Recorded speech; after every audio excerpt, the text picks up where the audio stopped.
60 anos ou mais era só 4% da população brasileira. Em 60 anos, de 1940 para 2000, já dobrou, é 8,6%. E em algumas cidades ainda é mais, aqui em Curitiba perto de 10%. Então, as políticas públicas precisam se adaptar a isso. Essa combinação de fatores, redução da mortalidade infantil que discutimos, melhora do atendimento médico de maneira geral, associados a uma redução da taxa de fecundidade, os casais hoje em dia têm menos filhos do que tinham previamente. Moravam na região rural, precisavam de filhos para mão de obra de trabalho, era comum famílias com 6, 8 filhos, 10. Hoje em dia isso está cada vez mais raro. Então essa combinação está fazendo com que a população se torne envelhecida. Mas o que é envelhecimento? Um dos conceitos, existem vários conceitos para envelhecimento, mas eu achei interessante esse aqui, que eu denomino envelhecimento como um processo de início impreciso, não sabemos exatamente quando começa. Não começou aos 60, quando eu me tornei idoso aqui no país em desenvolvimento como o Brasil, 60 para cima é considerado idoso. Começa antes disso, mas não sei bem quando. Eu já tenho os cabelinhos brancos, será que eu já estou envelhecendo? Pode ser. Progressivo, que a perspectiva é se tornar difuso nos órgãos, na funcionalidade com o passar do tempo. É inevitável, quer dizer, não existem fórmulas mágicas, não existe a fonte da juventude, e o envelhecimento ele leva a alterações morfológicas, funcionais, psíquicas e sociais do indivíduo. É um processo que é inerente à vida. Se você está vivo, você vai envelhecer. Só não vai envelhecer quem morre antes disso. Outro aspecto interessante sobre o envelhecimento é que existe uma grande variabilidade na maneira de como as pessoas envelhecem. Se examinarmos esses bebês, eles são diferentes, cada um tem um rostinho diferente, um é menino, outro é menina, mas a pressão arterial deles não é muito diferente, a glicemia não é muito diferente, o funcionamento dos órgãos não é muito diferente, a história de vida não é muito diferente. Eles estão na fase, vou me meter aqui um pouquinho no campo de vocês, mas na fase fecal oral, alguma coisa assim, não sei se estudam isso atualmente aí, mas é importante para eles comer, dormir e evacuar. Não muda muito se olharmos de um bebê para o outro. Só que aqui, nesses indivíduos, são todos idosos. Imaginemos aqui que todos têm 70 anos, 65. Só que cada um tem uma história de vida diferente, a pressão arterial é diferente, as experiências, um já tirou o fígado, já tirou a vesícula, o outro tem diabetes, o outro tem depressão, o outro está de luto porque perdeu o marido há 3 meses. Então, a variabilidade, a história de vida acumulada faz com que o envelhecimento seja um processo heterogêneo, quando comparamos populações da mesma idade. Bem diferente de quando olhamos para crianças. É um processo muito individual, cada um envelhece do seu jeito, com a sua própria história de vida. Outro aspecto interessante de citar é que existe uma diferença importante entre idade cronológica, que significa quanto tempo faz que você nasceu, e idade biológica, que tem muito a ver com a funcionalidade, com o que você consegue fazer. É difícil mensurar a idade biológica da pessoa. Comparando dois indivíduos de 65 anos, por exemplo, nós podemos encontrar um indivíduo de 65 anos que faz atividade física regularmente, que tem atividade sexual ativa, que é engajado na comunidade, está aposentado, mas ele ainda mantém alguma atividade intelectual, alguma atividade laboral, até para não ficar parado. E podemos encontrar um indivíduo de 65 anos que tem doenças crônico-degenerativas avançadas, tem já sequelas de acidente vascular cerebral, está na cama, sem muita contactuação com o meio, totalmente dependente. Os dois têm 65 anos, mas existem grandes variabilidades nesses indivíduos. O indivíduo de 65 anos que está bem ativo, ele tem uma excelente reserva funcional. Já o outro indivíduo não, qualquer gripezinha, qualquer pneumonia leva ele para o hospital e eventualmente leva ele a óbito. A idade biológica ela está muito relacionada com essa possibilidade de autonomia, de independência, e como nós citamos, é individual, depende da história de vida, da combinação de fatores que ocorreram ao longo da vida daquele indivíduo.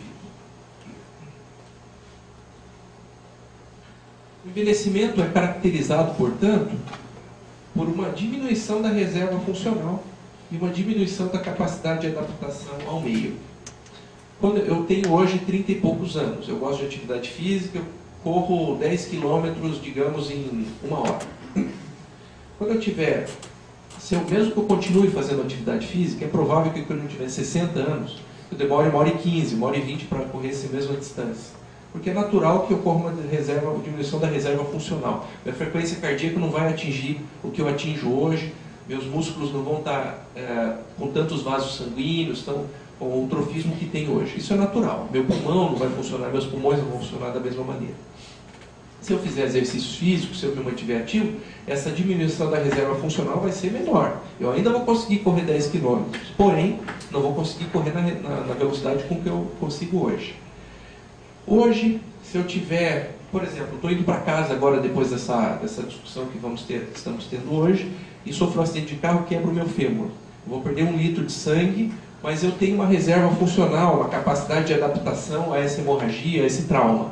Não vou morrer por causa disso, mas provavelmente, se eu tiver esse mesmo acidente de trânsito aos 60 anos, eu vou ter mais dificuldade para suplantar essas agressões ao meu corpo do que eu teria hoje. Então, essa mudança na capacidade de suportar eventos estressores externos é uma característica do envelhecimento. Esse pesquisador, em 2005, ele classificou os idosos como idosos, se é que se pode chamar assim, idosos jovens, 65 a 74, idosos velhos, 75 a 84, e os muito velhos, de 85 anos ou mais. Eu coloquei esse slide para contar para os senhores que essa população, se formos estudar a população de maneira geral, no Brasil e no mundo, no Brasil e no mundo, a população que proporcionalmente mais cresce é a população de idosos, muito idosos, de 85 anos ou mais. Então, não só no Brasil, mas no mundo inteiro, os gestores das políticas públicas têm que estar atentos para esse fato. São pessoas que têm mais doenças crônicas, que têm um maior nível de dependência, uma maior frequência de déficit cognitivo, de demência, de doenças degenerativas. Então, a sociedade, de maneira geral, precisa se preparar para isso.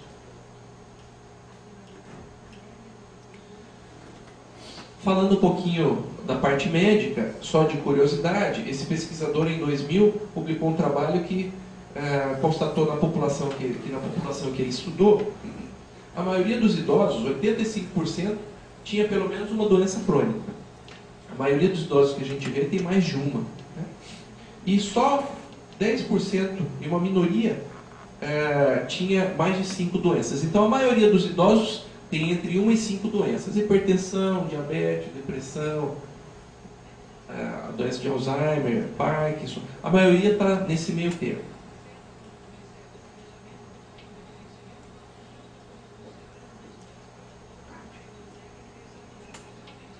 Mas o que é saúde? Quando a gente diz, os idosos estão doentes, a maioria tem 2, 3 doenças, será que mesmo portadores de doença, eles têm saúde? Portando doenças crônicas? É possível ser hipertenso, diabético, ter uma doença crônico-degenerativa, mas se sentir bem. A saúde é conceituada como um estado de bem-estar biopsicossocioespiritual. Na época da faculdade, há 12 anos atrás, na minha época, era biopsicossocial, não tinha o espiritual. Mas recentemente, nos últimos anos, foi agregado o espiritual a esse conceito, que eu acho muito interessante, para completar o indivíduo. Mas como é que nós podemos ter saúde? Se a gente tiver sorte de ter nossos pais, nossos avós, nossos tios, nossos bisavós bem longevos, com 90 anos, 100 anos, 85 anos, com boa saúde, a gente já tem 20 a 30% de chance de chegar lá também. Se nós não estragarmos, não fizermos nenhuma bobagem, a genética é responsável por 20 a 30%. Mas eu não tenho essa sorte. Eu digo por mim mesmo. Quer dizer, meus avós faleceram com 60 e poucos anos, com doenças cardiovasculares. Será que eu estou condenado? Não necessariamente. Porque a genética é só 20 a 30%. Mas olha, se eu tiver um estilo de vida saudável, se eu continuar fazendo atividade física, se eu continuar evitando cigarro, evitando atitudes, dirigir correndo, me expor a risco de assalto para levar um tiro, se eu continuar me cuidando e cuidando do meu ambiente, se eu cuidar da minha alimentação, das minhas atividades de trabalho, da minha carga horária, minha rede social, se eu cuidar disso tudo, eu ainda tenho 60% de chance, 70% de chance, 80% de chance de suplantar essa carga genética negativa. Então, tudo depende, para envelhecer bem, das escolhas que a gente faz. Eu posso escolher, esses idosos podem escolher praticar uma atividade física no nível adequado para eles. Veja que esse pezinho aqui tem que ter 2, 3 quilos, não é nada muito intenso, mas é o suficiente para estimular o indivíduo. Caminhar, ou ele pode escolher ficar fumando, tomando bebida alcoólica, parado na frente da televisão. Eu posso escolher ter uma alimentação saudável ou comer picanha gordurosa todo dia. É gostoso, mas não dá para ser todo dia. Eu posso escolher tomar bebida alcoólica com frequência, posso escolher fumar. Eu achei essa foto, eu gosto muito desse ator, que é o Paulo Autran, mas recentemente, nos últimos tempos, ele andou tendo acidente vascular cerebral e está muito relacionado ao hábito do tabagismo. Mais um dadozinho interessante para nós, ó, de 2009, é meio velho, mas está praticamente atual. As principais causas de óbitos em idosos no Brasil: 30% doenças do aparelho circulatório. Então é infarto, acidente vascular cerebral, infarto do coração, insuficiência arterial de membros inferiores. Está muito relacionado com isso tudo que a gente comentou: sedentarismo, tabagismo, etilismo, não controlar a alimentação. 22% doenças do aparelho respiratório, é que principalmente o enfisema pulmonar está relacionado com o cigarro. E neoplasias, que de certa maneira vem com o tempo, né? Elas podem vir com o tabagismo, com exposição ao álcool também, mas de qualquer maneira, a longo prazo, os idosos têm mais chance, então por isso que ainda tem 9% de neoplasias. Mas a maioria, 50%, são doenças potencialmente preveníveis. Se você desenvolver hipertensão, mas se tratar de hipertensão, pode diminuir o risco de ter infarto, AVC. Se você não fumar, se você cuidar do colesterol, isso tudo pode melhorar. Esses riscos podem ser minimizados. E para encerrar, eu gostaria de mostrar o trabalho desse pesquisador aqui, o Vecchia, e colaboradores de 2005, que perguntou para uma grande população de idosos o que era a qualidade de vida para vocês. Perguntou para esses idosos de vários estratos sociais, várias idades, homens, mulheres. E olha que interessante o que essa grande população respondeu. E qualidade de vida para esses idosos era ter muitos relacionamentos interpessoais, conhecer gente, fazer amigos, era ter equilíbrio emocional, era ter boa saúde, que é importante também para poder aproveitar a vida, né? Era ter a possibilidade de praticar alguma atividade de lazer. Para alguns idosos era ter bens materiais, poder pagar o plano de saúde, poder comprar os remédios sem se incomodar, poder ajudar um filho que está precisando. Isso pode ser importante também. Para alguns idosos, qualidade de vida era poder ter saúde suficiente para praticar atos de caridade. Qualidade de vida era poder manter um caráter reto, uma atitude de retidão, um caráter estável, com honestidade, com equilíbrio. Para alguns idosos era espiritualidade. E para alguns idosos era a importância que tinha ainda os resquícios do trabalho, alguns até aposentados, mas que ainda mantinham alguma atividade laboral. Eu acho que fazer geriatria, atender idosos, Falcão talvez concorde comigo nesse aspecto, nos dá a oportunidade de ver os erros e os acertos das vidas das outras pessoas. Da parte médica, mas também da parte de interação com os familiares, de erros e acertos que cometeram na vida, na carreira, nas finanças.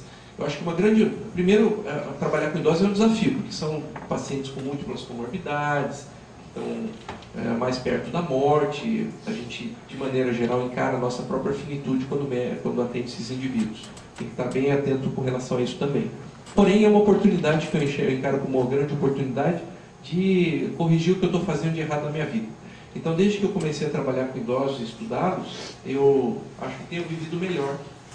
É meio egoísta dizer isso, mas eu quero ajudá-los, claro, mas eu, sem dúvida, tiro um benefício pessoal para mim. Eu tenho vivido melhor, conviver melhor com a minha família, com a minha carreira, conviver melhor com o meu dia a dia. Eu acho isso bem interessante. É uma grande oportunidade se a gente souber aproveitar. E para encerrar, eu trouxe essa citação dessa senhora, que se não me engano é uma irlandesa, que está muito engajada nas lutas sociais, e ela diz uma coisa interessante. O nome é Gro Harlem Brundtland, não sei como diz o nome dela direitinho, mas estamos celebrando uma das maiores conquistas da humanidade, o envelhecimento. Porém, enfrentando um dos maiores desafios, o crescente envelhecimento global da nossa população. Então, junto com a comemoração, vem a preocupação da gente poder dar conta de atender esses idosos de maneira adequada e humana. Agradeço muito a oportunidade, a atenção e novamente ao Falcão pelo honroso convite. Esse aqui eu tomo a liberdade de mostrar o site da SPGG Paraná. Convido os senhores a acessarem, que está bem interessante, tem artigos científicos de renovação frequente. E para alguém que precise, estou à disposição, esse é meu e-mail pessoal. Muito obrigado.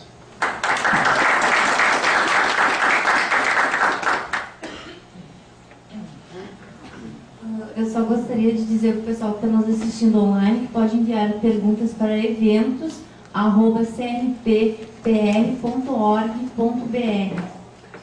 Gostaria de convidar a Maria Joana.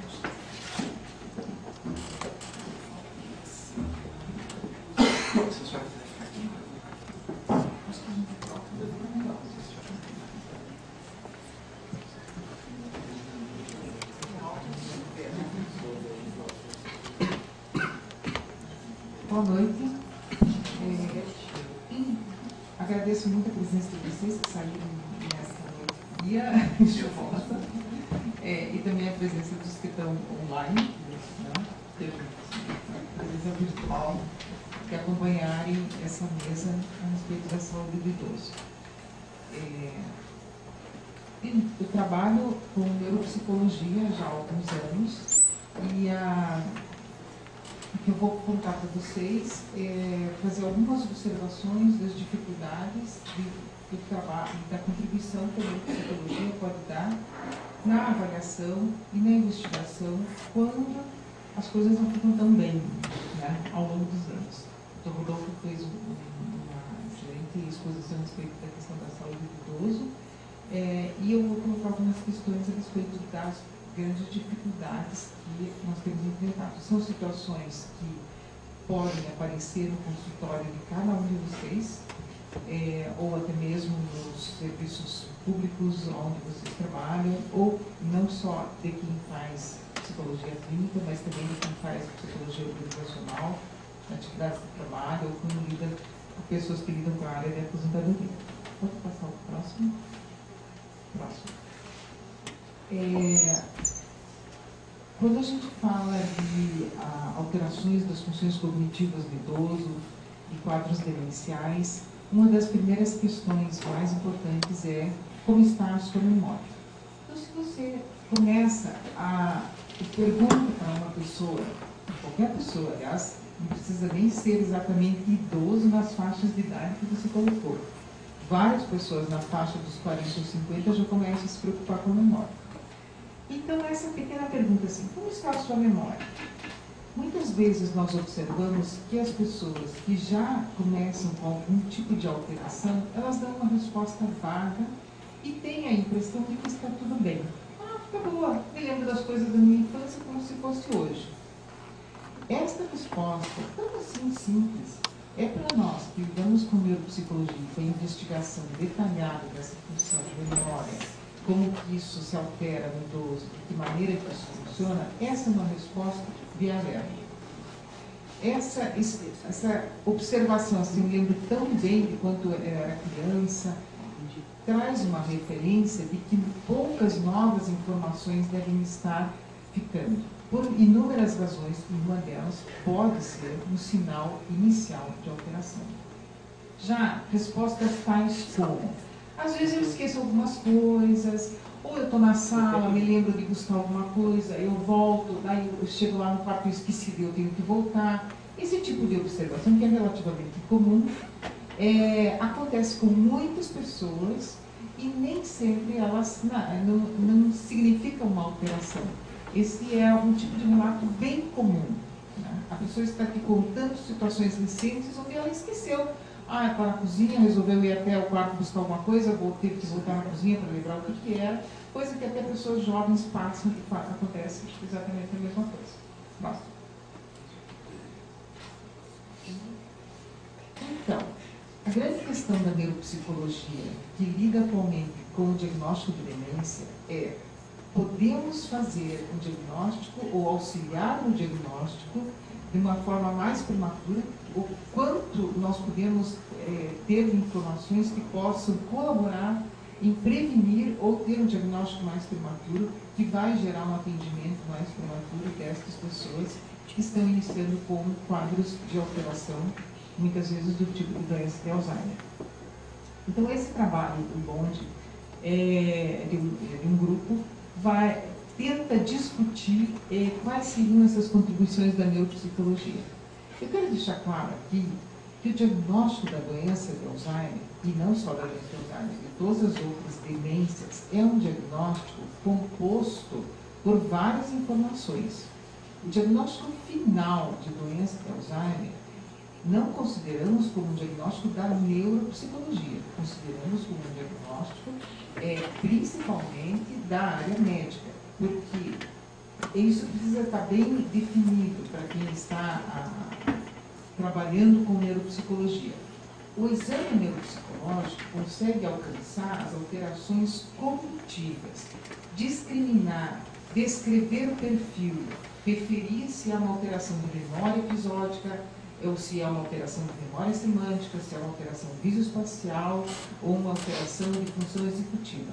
Mas o fecho total do diagnóstico acaba sendo da pessoa que está fazendo o exame também de aspectos metabólicos, de aspectos neurológicos especificamente, que tem acesso aos exames de imagem, tudo isso que é essa composição que daí o médico, o neurologista, o geriatra, o psiquiatra, que são os que mais participam disso. Então, a neuropsicologia, ela participa disso, como daqui a pouco nós vamos ver num artigo da equipe de São Paulo. Então, esse trabalho do BOND, pode colocar o próximo, sobre a questão do diagnóstico precoce, da tentativa de diagnóstico precoce, chama atenção para que o declínio cognitivo que ocorre na doença de Alzheimer, ele tem uma fase pré-clínica. E nessa fase pré-clínica existem algumas alterações, mas elas ainda não são evidentes.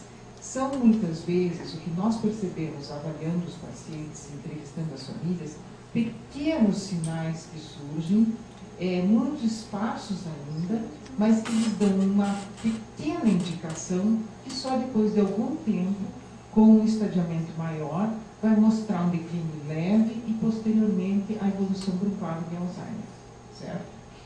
Então, essa doença, ela não aparece de repente, ela dá sinais muito discretos inicialmente e às vezes demora um bom tempo para mostrar um sinal mais significativo. Próximo. Como continua aqui o trabalho do BOND, vocês vão ver que há um declínio, um pré-clínico, um declínio leve, a doença de Alzheimer, e daí um diagnóstico mais definitivo, uma evolução disso. Próximo. Uma das grandes dificuldades que nós temos, então, é como desenvolver as normas ou como desenvolver um método que você possa fazer a avaliação e que você tenha bastante confiança com o que você vai dizer com esse diagnóstico prematuro.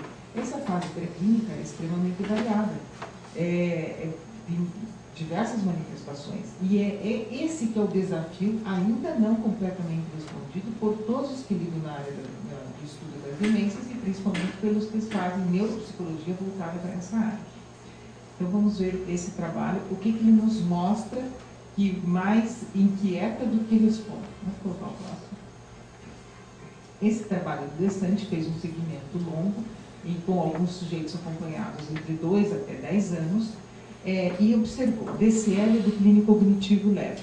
Então, há um grupo de pessoas que são normais no início e, ao longo do tempo, acompanhadas pelo grupo, vão mostrando alterações, né? Então, do grupo normal e do grupo com já déficit cognitivo leve, a evolução depois de um tempo é a apresentação de um grupo com doença de Alzheimer, um grupo que continua no declínio leve, e também nesse grupo de cima, né, um grupo normal que acaba se decompondo e ao longo do tempo vai acabar demonstrando alguma alteração. Próximo.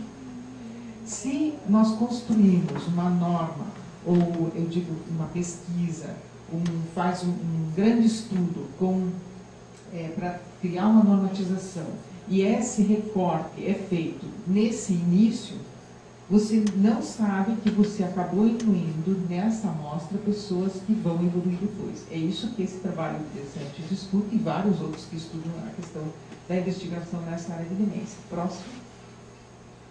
Se você constrói essa normativa já baseada na evolução disso, né, então você vai ver esse grupo, né, esse grupo que você pegou inicial, você vai ver já ele se decompor em outros níveis.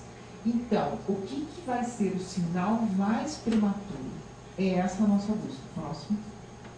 Principalmente se você acabar vendo uma normatização de um grupo, desse mesmo grupo, por exemplo, se tivesse feito a normatização desse grupo bem depois, vários anos depois. Se então a investigação tivesse sido feita 8 anos depois e não naquele inicial, por exemplo.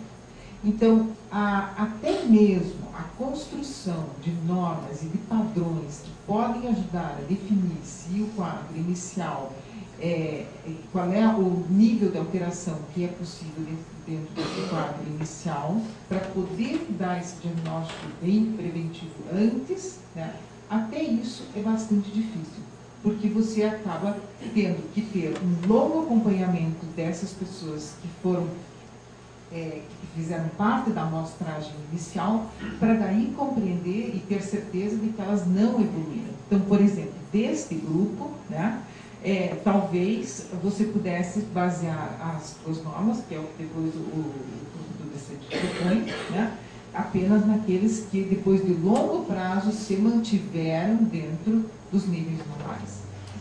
Então, esse é um desafio e um problema bem importante para a área da neuropsicologia e da psicologia que lida com essa área de idosos. Próximo.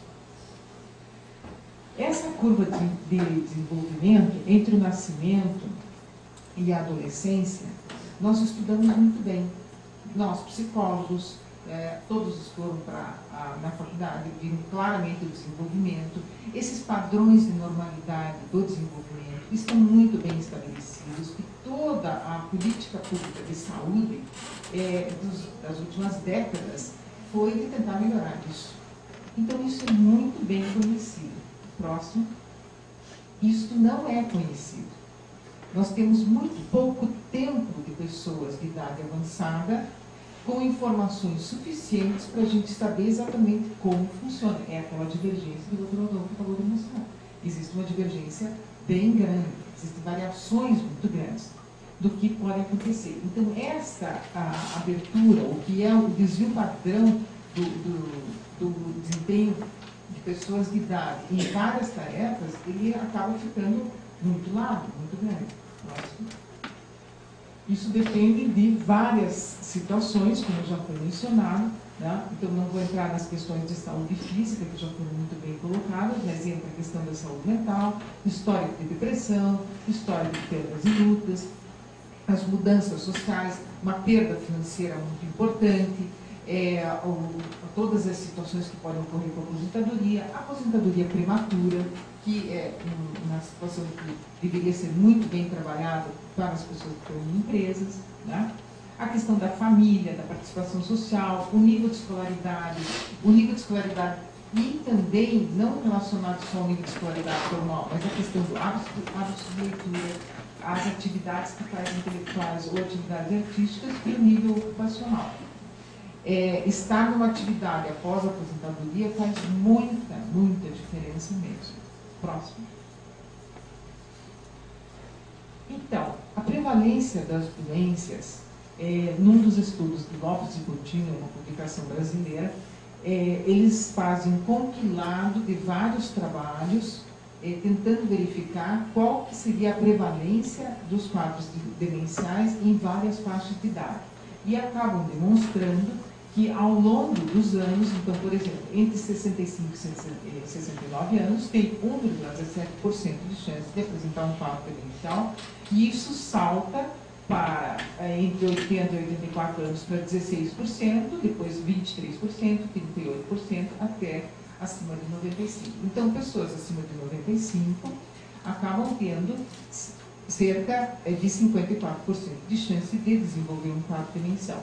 Quanto mais envelhece a população, maior a chance de aparecerem quadros demenciais nessa população. Próximo. Os critérios diagnósticos para as demências incluem a avaliação neuropsicológica. Esse é um texto de um dos critérios que define nacionalmente o que deve ser realizado para avaliação, né? Então, o diagnóstico de demência deve ser estabelecido pelo exame clínico, documentado pelo mini exame de estado mental ou similares e confirmado por avaliação neuropsicológica, havendo necessidade de um déficit progressivo de memória, então a caracterização desse déficit progressivo de memória e pelo menos uma outra função cognitiva. Esses seriam os critérios mais formais de você fazer o diagnóstico de demência. Próximo. Aí que estão as grandes dificuldades. Como que você vai detectar esses primeiros sinais, o quanto que eles podem ser significativos? E o que a gente enfrenta nesta investigação, eu quero marcar muito bem para vocês. Assim, se você faz uma entrevista muito breve ou uma avaliação de rastreio muito simples, certo? De 15 minutos, é capaz que você, no quadro inicial, você realmente não pegue nada. Por quê? Essa curva, esse desenho que vocês veem aqui embaixo, indica como que funciona esse início das alterações de memória. Está tudo bem, tem uma pequena alteração, está uma pequena queda. Está tudo bem de novo, tem um platô, um funcionamento normal, uma pequena alteração. De vez em quando aparecem pequenas alterações. Esquece alguma coisa, faz uma confusão, não lembra onde guardou dinheiro, faz um bolo em relação ao banco, faz alguma coisa meio confusa. Mas depois fica tudo normal. E assim vai, de tal forma que onde você vê algumas pequenas alterações, mas ainda, na maior parte do tempo, o desempenho está normal. Só que isso é o inicial. Se você faz, então, esses 15 minutos muito breves de avaliação, você é capaz de não pegar isso. Se não der sorte, não vai pegar. Se você começa a fazer uma avaliação mais longa, 30 minutos, ou uma avaliação neuropsicológica que demora algumas horas, em dias diferentes, onde tem várias chances, vão aparecer as alterações. Vão aparecer sim. Tá? Mas, para colocar a próxima. Uma das outras dificuldades importantes que nós temos nesse tipo de investigação é o que o paciente relata e o que os familiares relatam. E nesses casos é muito importante dar ouvido aos familiares, certo? Com critério, com toda a observação que nós psicólogos devemos ter, mas precisamos dar ouvido. Por quê? O paciente muitas vezes diz, eu esqueço só umas coisinhas, né? Mas lembro tão bem. Eu lembro da casa que eu morava quando era criança, não, eu lembro de tudo, né? Ou simplesmente a resposta, não, está tudo bem comigo, eu lembro de tudo, eu sei de tudo, eu tomo conta das minhas coisas, eu pago as contas, mas na realidade isso não está acontecendo. O paciente não tem a percepção de que ele está fazendo erros, ou que ele está deixando de pagar, ou que já passaram várias datas, ele não consegue relatar isso e para ele está tudo bem, ele está relatando bem. E quando o familiar acaba te contando assim, que ele realmente esqueceu, comeu, né? Se você fizer a pergunta e não conferir com o familiar o que foi que você comeu ontem, ou onde você foi ontem, ou alguma outra pergunta simples, ele vai te responder qualquer coisa e você não vai saber o que realmente aconteceu. Né? Ele esquece o que falou, o familiar vai contar, esquece o horário da consulta, chega ali no horário certinho da tua consulta, mas foi alguém que lembrou. E também temos uma outra dificuldade que às vezes a percepção de um familiar difere da percepção de outro familiar.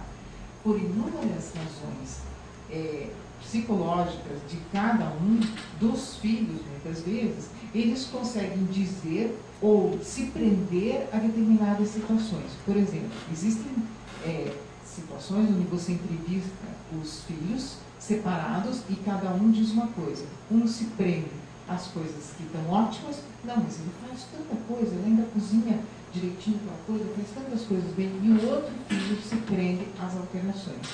Então você tem que, muitas vezes, ponderar e examinar isso. Esses relatos podem ser diferentes. Atenção. Próximo. E a evolução. Então, o que essa evolução vai nos mostrar? Existe uma fase normal, com algumas pequenas alterações, depois começam alterações mais leves, e depois as alterações vão ficando mais frequentes e períodos mais longos de alteração. Pode mostrar o próximo?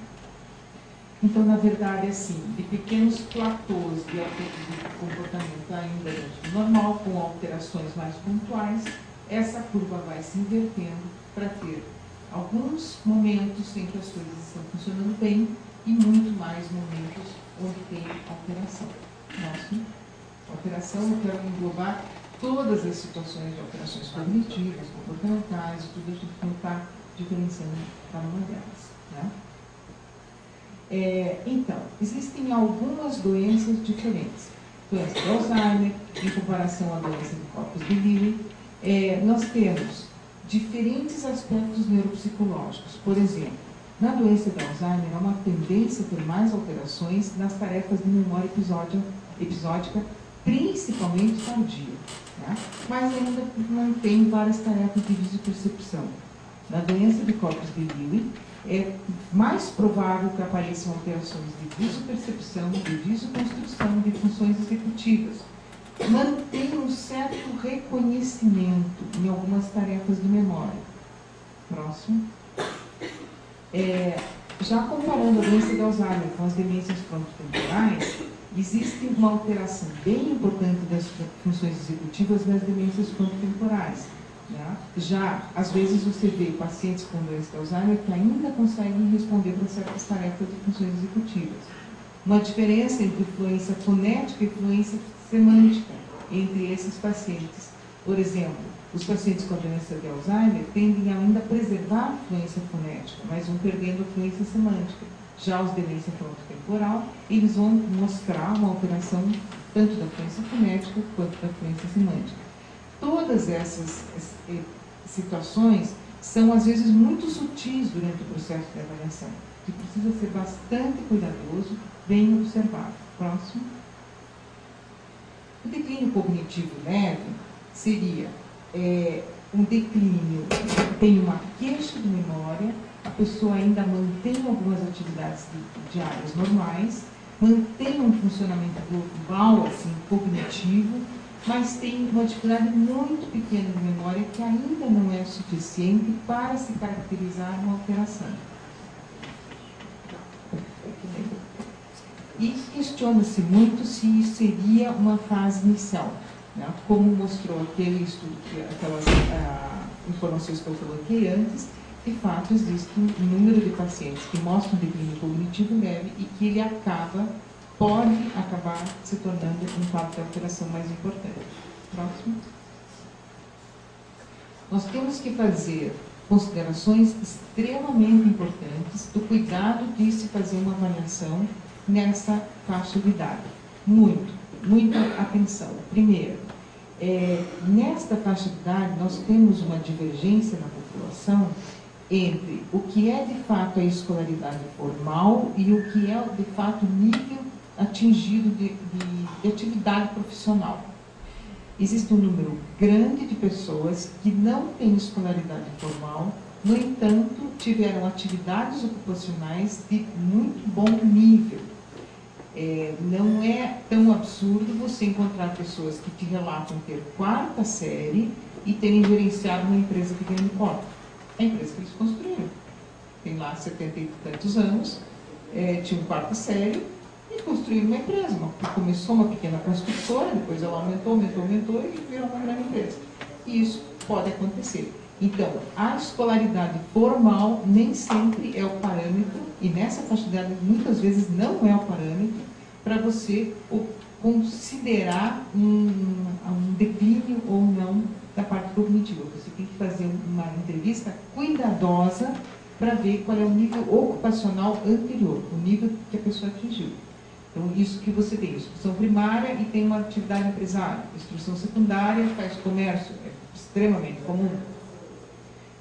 Tem um nível de leitura básica, uma dona de casa. Ainda existem pessoas que nunca usaram muito dinheiro, nunca usaram cheque. né? Então, se essa pessoa nunca usou cheque, nunca usou dinheiro, nunca foi ao banco, porque o marido sempre fazia isso, né? Nessa faixa de idade avançada ainda tem muito disso, você tem que compreender isso dentro desse nível, né? Ou você tem pessoas com instrução formal primária, mas na verdade dirigiram em grupos beneficentes, atividades ou clubes, etc. Uma variação muito grande, que tem que ser ponderada entre a escolaridade e a oportunidade ou a falta de oportunidade, né? Na questão desses, muitas vezes você vê falta de oportunidade de escolaridade na época de fazer escolaridade formal, e a vida deu outra instrução. Próximo. Todo esse cuidado que nós temos falando de avaliação neuropsicológica neste grupo de pacientes, especificamente para tentar diagnóstico precoce de doenças e demências, dentre elas a doença de Alzheimer, está esse jogo entre uma prevenção, um diagnóstico precoce e não causar pânico. Não é qualquer alteração de memória que é diretamente relacionada com o início de um quadro de Alzheimer. Isso causa pânico. A gente tem que cuidar muito disso. Se você vê pessoas na faixa de 60 anos que têm familiares que têm doença de Alzheimer já confirmada, esses familiares na faixa dos 80 e pouco, essas pessoas têm muito receio e muito medo, porque elas enfrentam a situação dentro de casa, observam as dificuldades que acontecem e também, com conhecimento de genética e da medicina, começam a observar que podem ter isso também. Então, a gente, quando faz a avaliação, precisa ser muito cauteloso para não gerar um pânico ou um medo.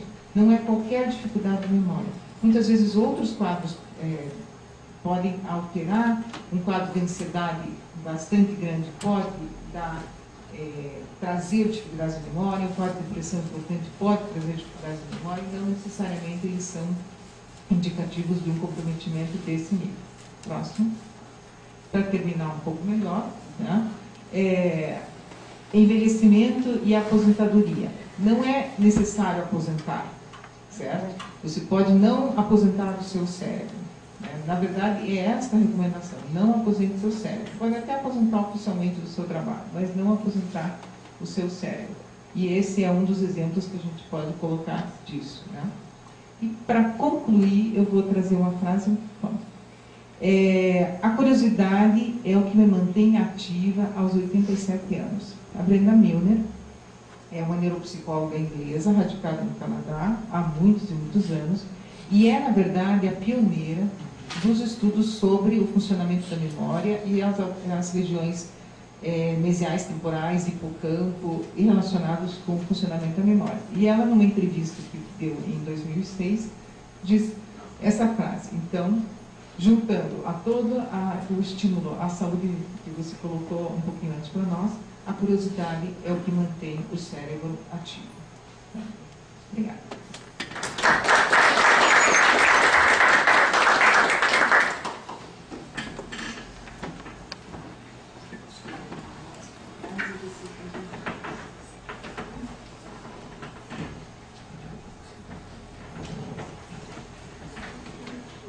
Boa noite a todos e a todas. Quero agradecer ao Conselho de Psicologia o convite e a honra de estar ao lado do Dr. Rodolfo e da doutora Maria Chui.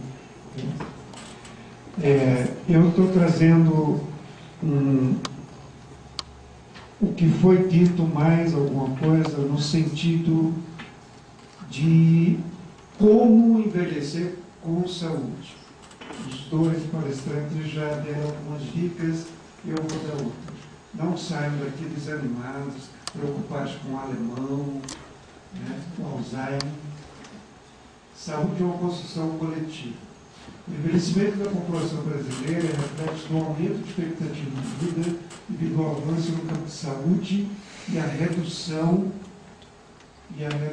da taxa de natalidade.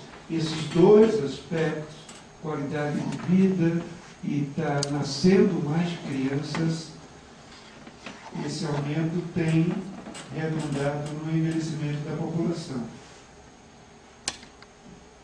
O último censo traz uma coisa otimista, né? Em 2009, a esperança média de vida ao nascer era de 73,1. Entre 99 e 2009, esse indicador cresceu 3,1% de anos, com as mulheres em situação favorável que os homens, mais 73,9 para 77 anos.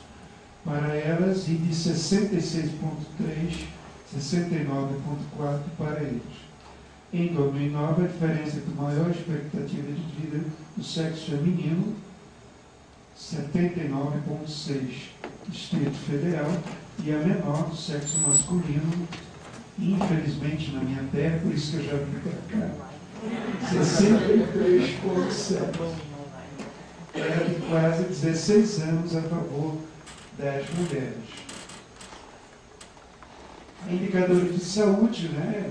22%, pessoas com 60 anos ou mais.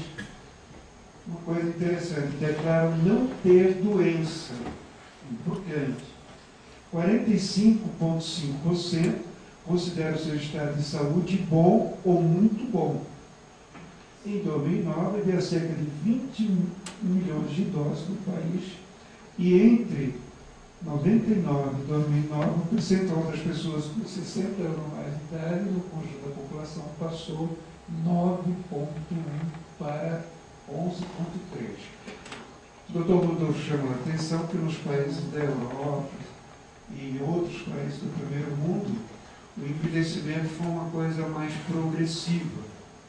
A França levou 100 anos para a população crescer de 7% para 14%. 100 anos. Nós, aqui no Brasil, estimativa 2020, nós teremos mais de 15% a 16% da população. Então, esse número dobrou de 7% para, vai dobrar para 15%. Essa população também, o quadro mais social, pessoa de referência no domicílio, são os idosos, a maioria.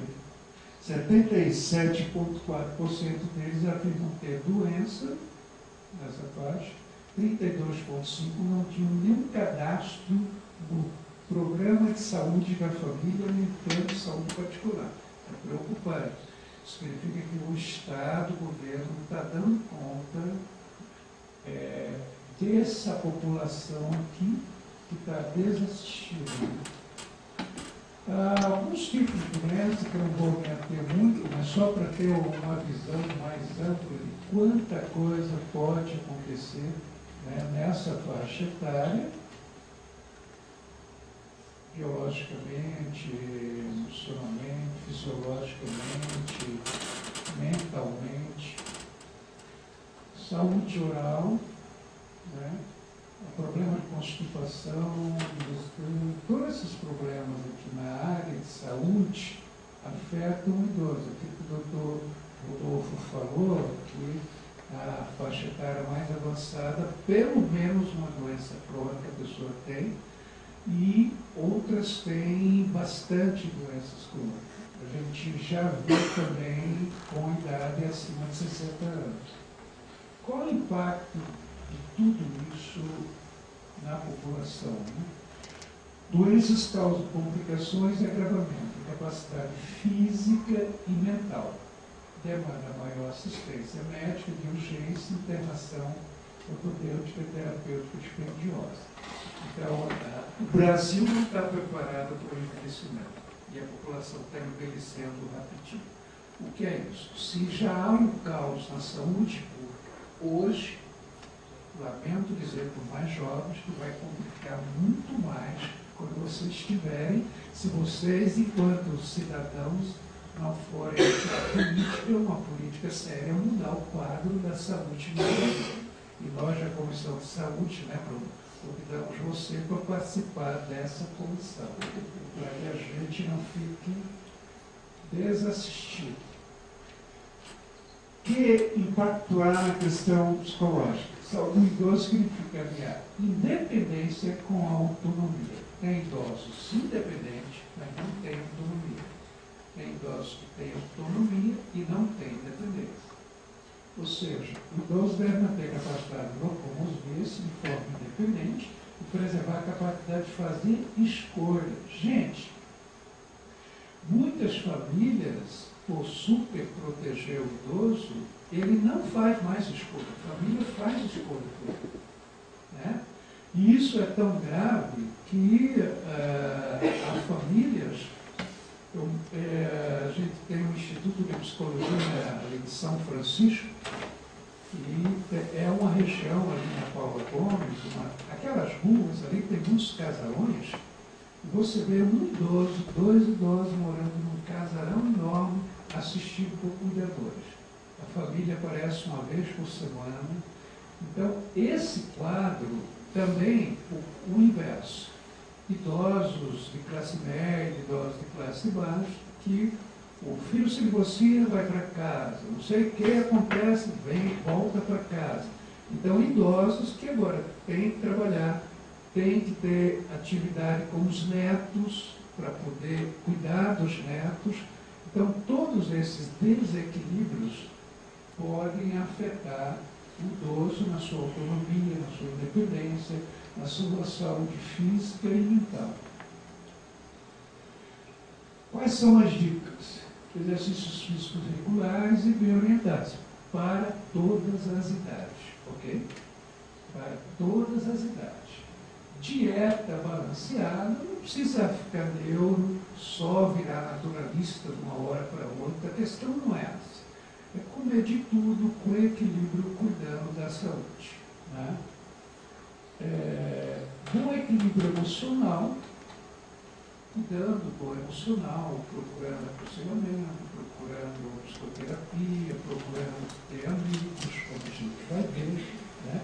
Procurando amar.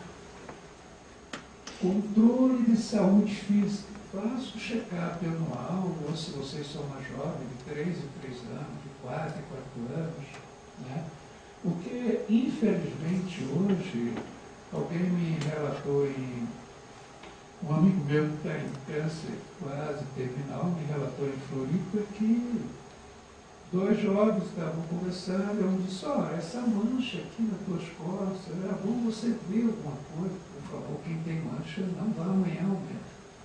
Aí o outro falou, tá bom, é bom. Aí foi para o médico, já era câncer e já era na fase terminal. Então, essas surpresas podem acontecer. De 3 em 3 anos, de 5 em 5 anos, você mais jovem, fazer um diagnóstico, eu acho que é bom, né? Hoje, ela continua pessoas com câncer, com muitas doenças que são complicadas a ver cura ou uma possibilidade da pessoa viver com uma qualidade de vida. Boa convivência familiar. A gente, enquanto psicólogo, sabe quanta dificuldade nas famílias. E cada vez mais, assim, a era tecnológica facilita que cada um fique no quarto e ninguém se comunique com ninguém.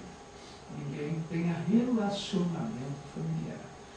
A casa fica um hotel de 3, 4, 5 estrelas, seja lá quanto, mas para abastecer e para dormir, olhe lá dormir. Eu estou tendo muita dificuldade com vários adolescentes que vão dormir 1 da manhã, se acordam 6 para ir para o colégio. E eles não, mas quando eu volto, depois do almoço, eu durmo até às 6, perdeu uma tarde na vida. Por quê? Por um desequilíbrio em relação ao sono. E a gente sabe que o sono é um dos fatores importantes para a saúde também. O convivência familiar é evitar hábitos prejudiciais à saúde. A questão de escutar muito alto o som, né? E a gente às vezes vai no trânsito, tem aquele carro ao lado que para, qualquer pessoa que tem um problema para ouvir, e o outro carro chega treme, né? O som é tão alto, então é uma geração futura de surdos. Então, alguns hábitos prejudiciais à saúde. Agora ali no Lago da Ordem, lá para 1 hora, 2 horas, você vê muitos jovens e adolescentes no chão, assim, de tanto beber, de tanto se drogar. Então, a gente está preocupado com isso. Ter oportunidade para aprender a desenvolver habilidades. Nunca é tarde. Agora, Coralina, com 62 anos, começou a aparecer com as poesias dela e foi um sucesso. E tem livros que mostram pessoas que foram sucesso quando eram pessoas idosas. Então, nunca é tarde para aprender. Eu já tive paciente com 26 anos, mas fazer faculdade com 26 anos. Eu já tive aluna com 64 anos terminando psicologia. Né? Ter atividades prazerosas e significativas. Ter muito tempo para uma boa conversa e bons parceiros para compartilhar. Se você tem experiência, se dividir, paciência. Se você tem só amigo tal, te cuida. Né? Você vai ter dificuldade. Procure também pessoas que estejam bem com a vida, divertidas. Tá?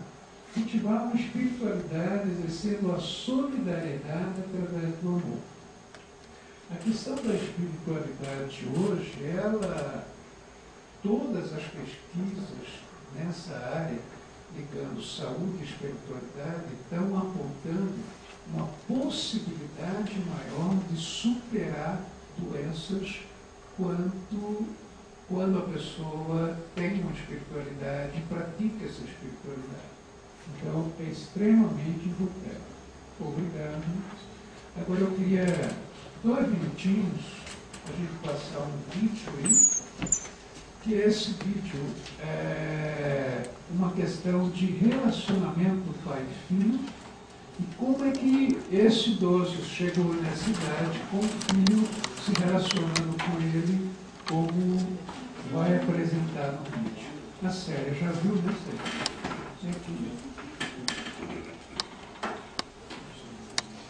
Por isso, cultivar relacionamento é extremamente importante.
Você vê que ele tinha um pai carinhoso, e ele chegou naquela idade e estava tratando o pai daquele jeito. Você imagine se não tivesse tido um pai carinhoso como ele teve. Né? E, infelizmente, a gente vê uma impaciência muito grande das pessoas em relação aos idosos. A gente vive numa geração instantânea, onde tudo tem que ser correndo, e como o idoso muitas vezes quer repetir histórias, né, eu faço um desafio para todos os presentes o seguinte: eu quero ver se seu avô, avó, né, ou pai repete muita história exatamente como aconteceu. Eu duvido que você e eu, a gente faça a mesma coisa com a mesma história, que a gente repita com a mesma eficiência a história. Então, valoriza a história que ele está contando, porque os olhos dele estão brilhando com a história. Relacionamento familiar transforma relacionamento lá fora em bons relacionamentos ou maus relacionamentos. E o que resta na vida são os relacionamentos. Todas as outras coisas a gente pode, isso a gente vê em todas as classes sociais, a gente vê em todos os níveis de conhecimento que a pessoa tenha, que seja analfabeta, semi-analfabeta, supergraduada. O relacionamento é que determina as relações sociais, e essas são extremamente favoráveis para a saúde.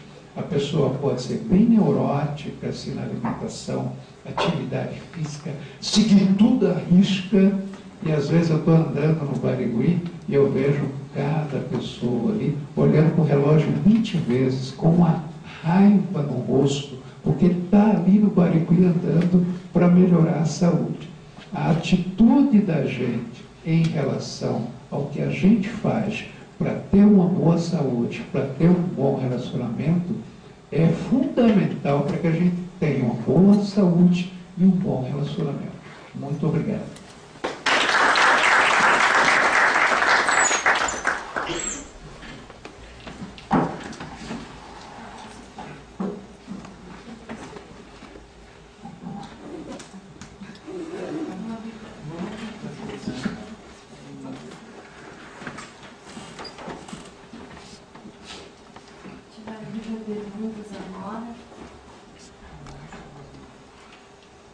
Um de cada vez.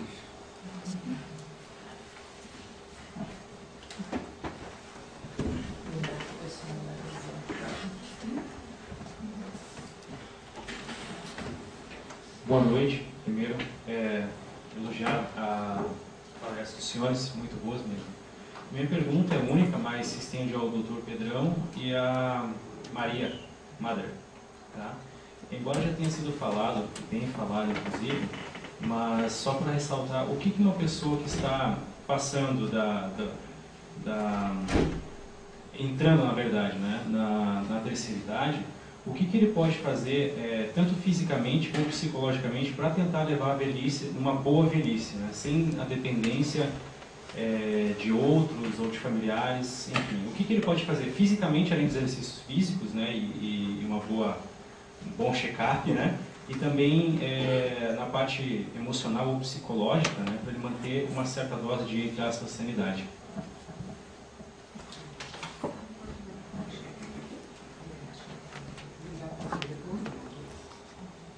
Do ponto de vista neuropsicológico, vou focar mais a respeito disso.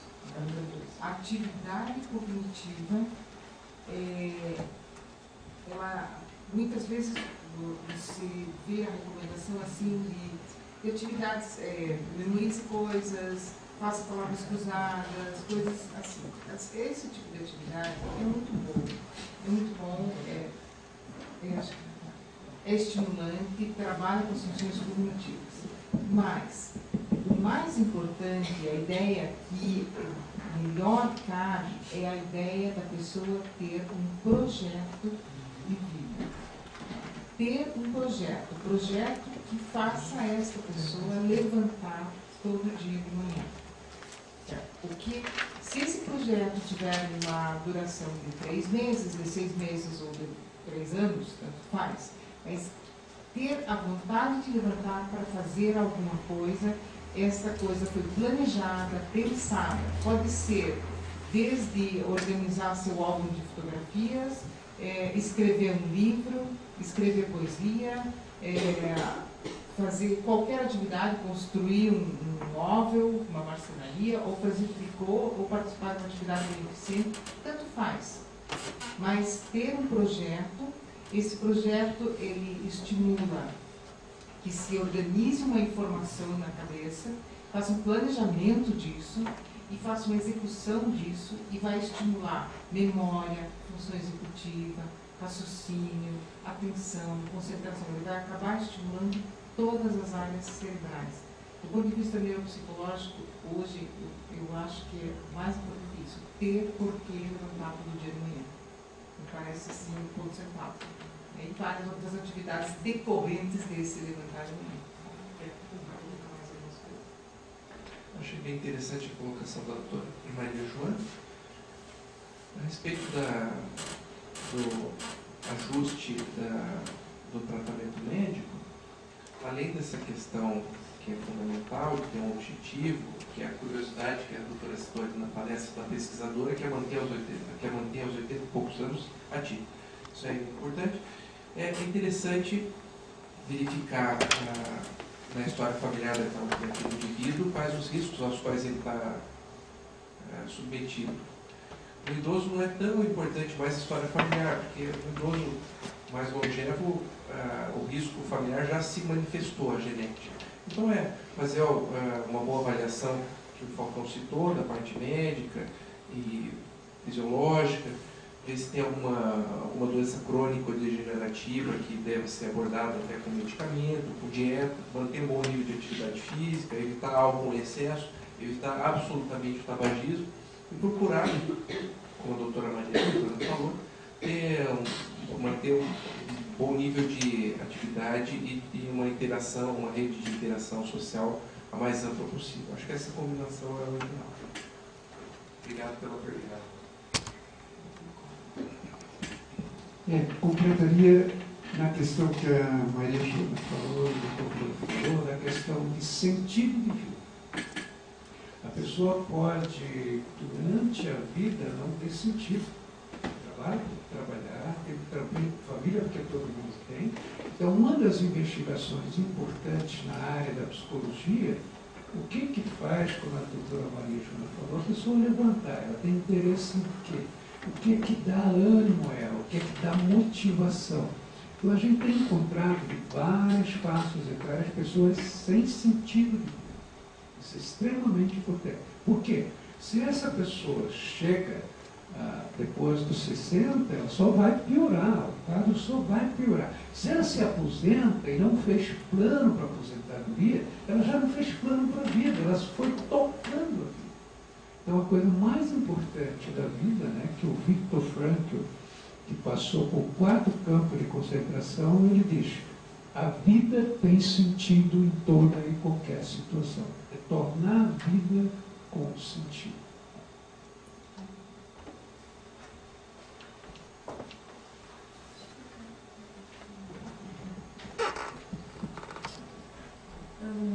Eu trabalho numa instituição de longa permanência para idosos. E a gente observa bastante assim, que no momento que eles entram, eles estão em alto grau de depressão. E os familiares acham que no momento que eles vão entrar e com a permanência, que eles vão melhorar, mas a gente vê que os quadros vão piorando, né? O caso de ficar afastado da casa, a perda da autonomia, a perda das coisas, a perda do local, né, da casa.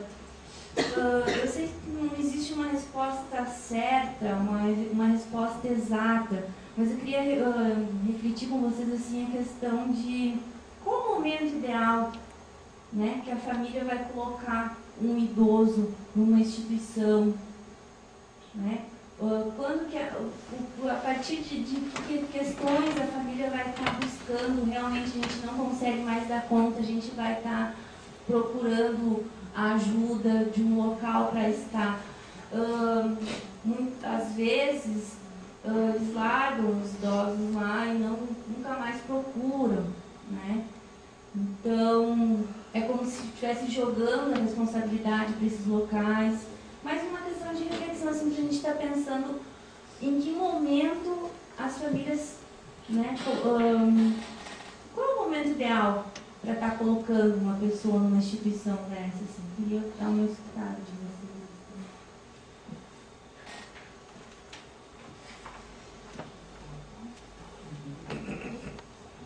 Porque não tem momento ideal, tem momento de necessidade. O que eu tenho percebido em várias famílias, de vários níveis sociais, é que, por exemplo, o idoso com depressão profunda, ele tem uma dificuldade muito grande, ele precisa de pessoa ao lado dele, que pode até cometer suicídio.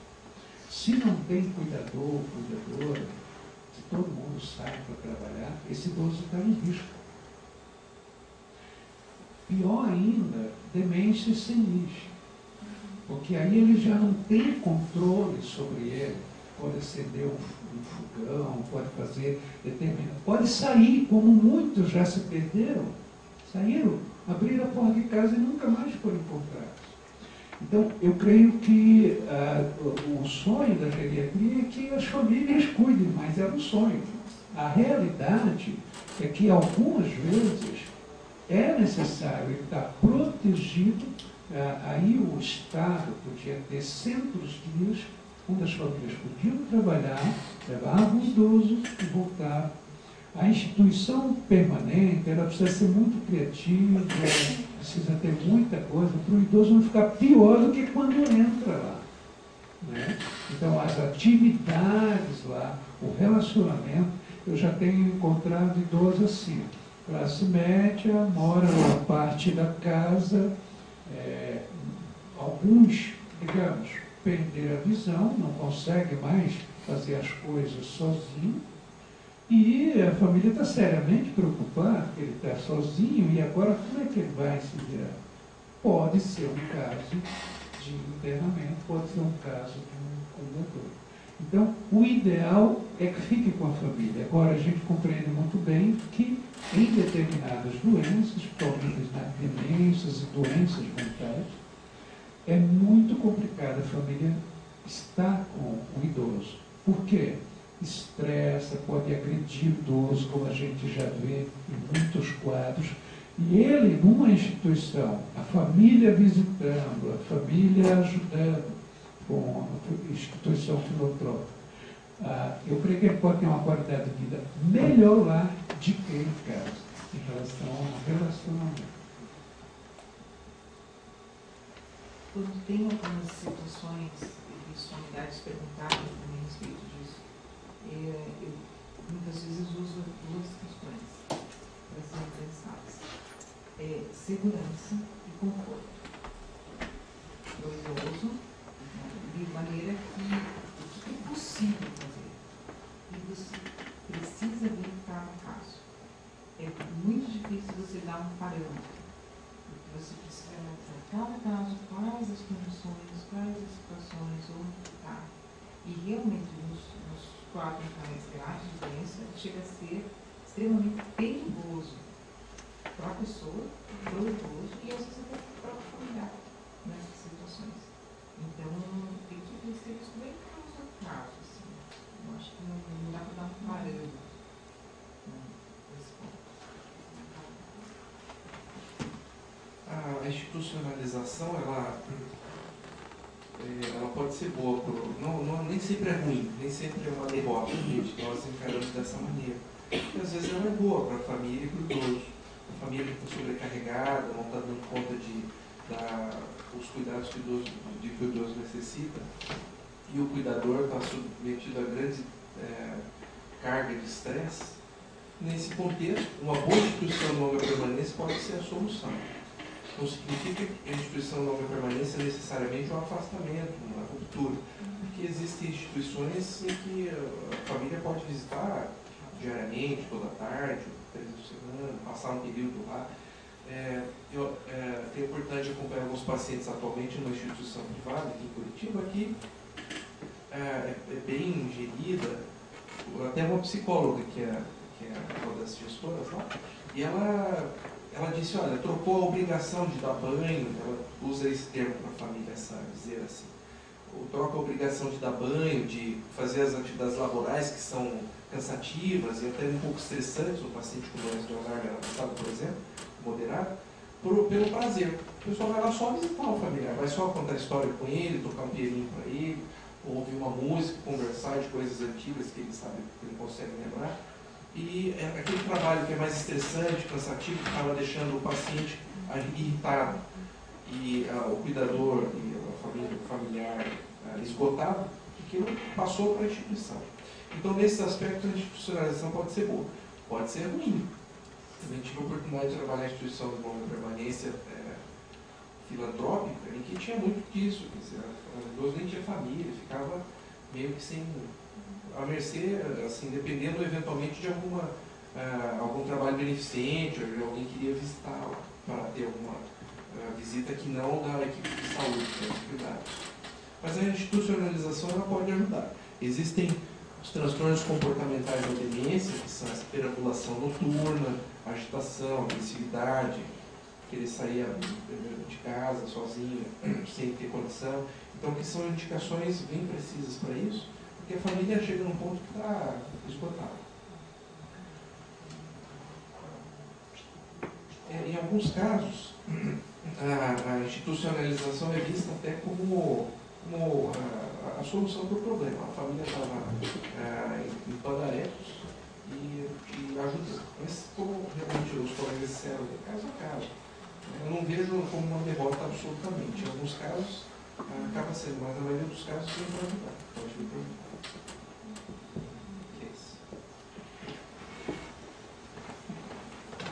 Minha pergunta vai para a Maria Joana. Gostaria que você comentasse sobre a resiliência no processo de envelhecimento.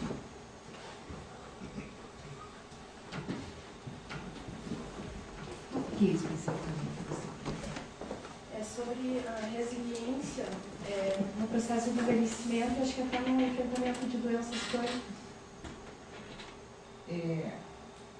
Veja, existem vários fatores do envelhecimento e de vários tipos de doença. Eu lido bastante com esse tipo de doença grave que compromete a função cognitiva. Aí vejo isso com dificuldades. São doenças que acabam fazendo uma progressão, uma alteração a longo prazo, quando a gente então não vê tanto essa condição, sabe? Agora, idosos com outras, assim, por exemplo, idosos com outras doenças, não especificamente do sistema nervoso central, raramente aparece para mim, certo? Raramente. Eu realmente trabalho muito com essa parte do diagnóstico, acompanhamento, isso, e tenho uma preocupação muito grande com essa parte, o enfoque todo da neuropsicologia. Então, eu pouco posso te falar sobre a questão de resiliência nesses idosos com outras doenças crônicas. Por exemplo, doenças que afetam outros sistemas que não comprometem a função cognitiva. No caso, quando você tem situações que comprometem a função cognitiva, a capacidade de dar conta de uma resiliência é bem reduzida. Né? Na verdade, a gente acaba tendo, talvez, falar da resiliência desde o cuidador. Porque isso que o doutor Rodolfo fala, de que às vezes a institucionalização ou o cuidado por um cuidador, e não por um familiar cuidador, acaba vindo a até salvar uma situação do familiar. Nesse sentido, eu acho que tem um campo, a psicologia clínica a trabalhar bastante, que é atender esses cuidadores familiares, e os familiares de pessoas com esses quadros complicados. Não tanto nessa questão da resiliência do paciente, da capacidade dele de resistir isso, porque é realmente difícil. Mas talvez até poder enfrentar a situação, manter isso dentro de uma condição e até, talvez, nessas situações graves que você estava falando também, de poder lidar e suportar com essa internação na instituição. Que o familiar cuidador muitas vezes se questiona demais, entra numa questão grave de culpa por estar partindo para institucionalizar e não tem, muitas vezes não tem outra saída. Uma das coisas que você tem um panorama muito assim de evolução, se a gente pensar na transformação das famílias, as famílias de antigamente e as casas de antigamente eram casas grandes, famílias grandes, uma sala grande, as casas tinham vários quartos, e o idoso voltava para casa do filho, na verdade, quando os netos estavam saindo. Era um circuito que mais ou menos funcionava, mais ou menos de uma certa forma comum. E hoje não existe mais isso. Certo? Isso não existe mais. Você tem casas pequenas, poucos filhos, filhos trabalhando até muito mais tempo, a aposentadoria já está mais tarde, não tem essa condição mais. Então, muitas coisas da estrutura global estão mudando e gerando todas essas modificações. Então, acho que teria que discutir talvez a resiliência, se possível, a condição dos familiares cuidadores no enfrentamento dessas doenças do idoso. Aí sim. Rapidinho. Eu diria também que a gente tem que tomar cuidado com alguns idosos que têm algumas perda do cônjuge, perda de filhos. E a gente tem que tomar muito cuidado que a etapa do luto, várias etapas do luto, se essas etapas do luto são cumpridas no prazo de 6 meses, no máximo 1 ano, se passou disso, se tem um quarto do filho que morreu, que está intacto, e aquilo virou santuário de adoração, coisa lá, então o idoso precisa de ajuda. E urgente. Se perdeu o cônjuge, que deixou também o quarto, a mesa, objeto. Tem gente que eu já trabalhei com idosa que eu recomendei que mudasse de apartamento.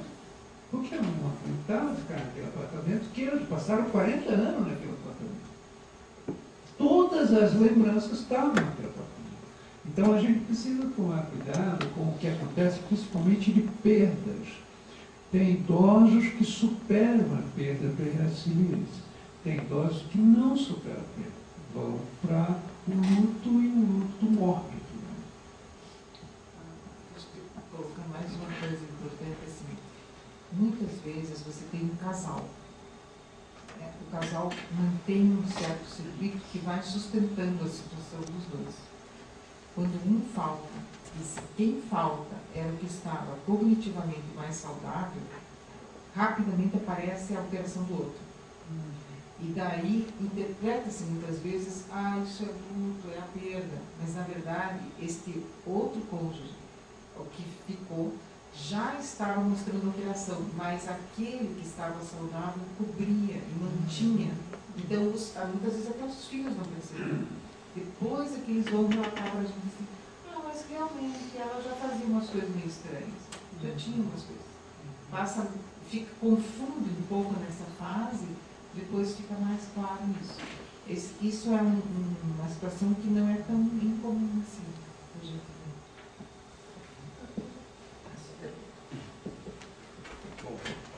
vê.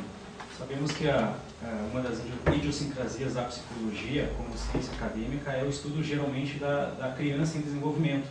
Pouco se fala de uma psicologia do envelhecimento. Hoje em dia já tem mais materiais sobre, né? Mas até alguns anos atrás era basicamente a criança. Né? Como psicólogos e futuros psicólogos, né?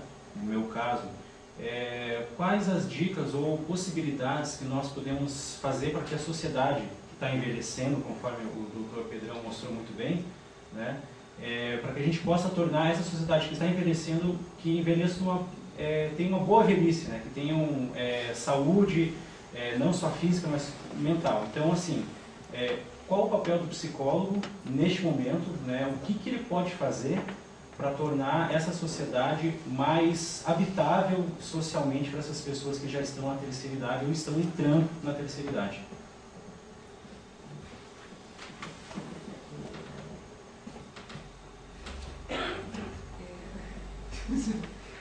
Hoje hoje por acaso, eu passei numa rua qualquer e vi um cartaz.